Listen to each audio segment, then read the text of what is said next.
Fancy seeing you here. I know what you're thinking. My family members all dressed up to play croquet and dancing to ABBA's greatest hits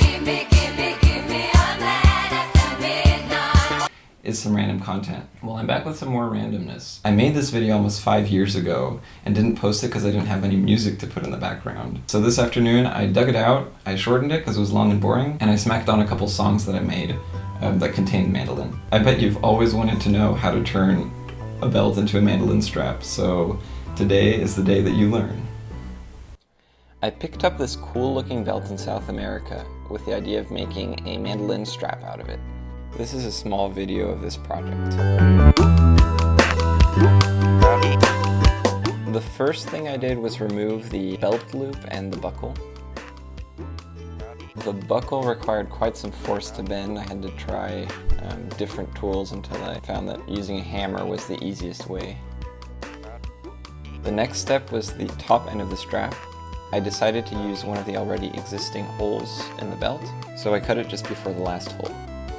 I wanted this end to be pointed, so I cut the general shape out, leaving enough space to be able to fold the fabric and then sew it. Well, actually, on a side note, I didn't leave enough extra fabric, and it was really hard to sew.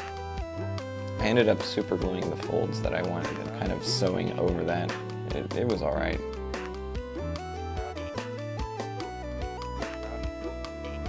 For the other end, I bought a leather belt in a thrift shop.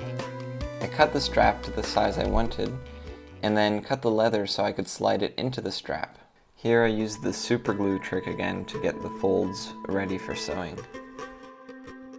Once the glue was dried, I sewed it using pliers to pull the needle through because I was sewing through leather.